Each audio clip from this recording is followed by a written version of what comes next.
Vamos lá, pessoal. E agora, indo para a parte de mapeamento de processos, que é justamente quando a gente consegue, de forma mais visual, entender os processos daquela empresa, né? Então, a gente começa com a segunda coleta de dados, que, diferentemente da primeira, onde a gente só faz um bate-papo, uma entrevista ali verbal mesmo, nessa segunda coleta de dados, a gente tem os esboços dos fluxogramas junto com a gente.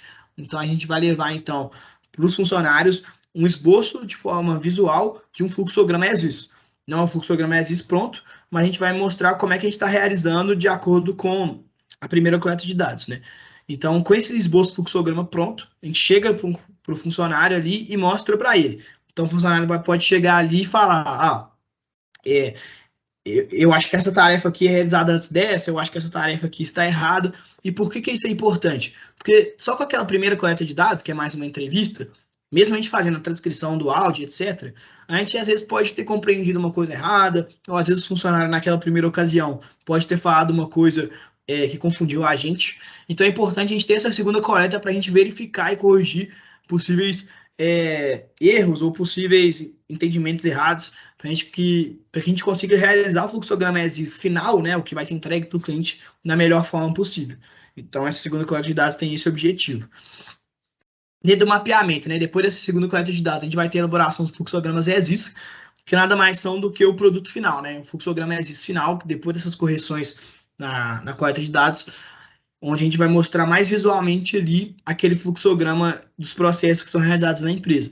Então, a gente vai ter desde o início até o fim como é que aquele processo é realizado diariamente naquela companhia. E assim, esse fluxograma existe, igual o nome em inglês sugere, né? É como é que aquele processo está sendo realizado no momento. Então, não tem nenhuma otimização já proposta, não tem nenhuma correção de alguma falha já proposta. É basicamente como é que aquele processo é realizado atualmente e acho que, consequentemente, né, esse fluxograma ESIS ele vai ter contido nele problemas, desorganização, gargalos, ineficiências que estão inerentes a cada processo que vão ser corrigidos no futuro nos fluxogramas to be. E também a gente tem, então, os indicadores e as cartas de controle, que nada mais são do que a gente criar planilhas no Excel que vão fazer essa avaliação a partir de dados e de métricas dos processos que são realizados na empresa, né? Então, a gente às vezes avalia aquele processo como ruim só pela parte subjetiva, ou seja, só pela avaliação subjetiva daquela equipe do projeto, de ver aquele processo ocorrendo ou a partir dos relatos dos funcionários, mas é importante a gente também entregar para o cliente uma avaliação a partir de dados. E é a partir disso que a gente cria esses indicadores que vão conseguir avaliar ali como é que um processo está sendo realizado na empresa de acordo com o preenchimento dos dados pelos funcionários, né? E esses indicadores, eles são rodados com no mínimo 9 dias de rodagem, né? Então, os funcionários eles têm que preencher esses indicadores por 9 dias, e aí, a partir desses 9 dias, ou depois, por um tempo maior, esses indicadores eles são coletados para que a gente possa fazer uma análise no futuro, beleza?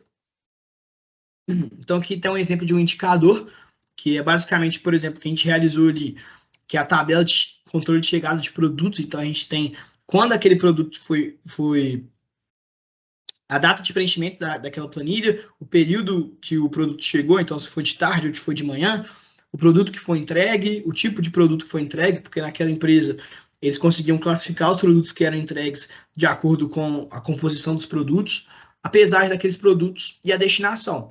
Então você me pergunta assim, qual que é a função desse indicador aqui? Por exemplo, esse indicador ele ia mostrar para a gente se, por exemplo, um funcionário estava fazendo essa classificação do produto de forma errada, ou se ele estava fazendo a destinação desse produto de forma errada, para a gente conseguir avaliar também se é um erro do funcionário, ou se é um erro de alguma pessoa que vem a realizar aquele processo no futuro, ou se é o erro de alguma área que não passou os dados certos para aquele funcionário realizar aquele processo da forma adequada, se é erro em máquinas, enfim. Esse indicador, por exemplo, é um exemplo de como a gente consegue avaliar a partir de dados o processo de uma empresa. E por fim, aqui a gente tem o fluxograma ESIS, que demonstra, então, o início e o final de um processo dentro de uma empresa, desde o momento que ele começa, seja depois que um processo de uma outra área termina, seja também desde o início de um processo comum ali, um processo individual.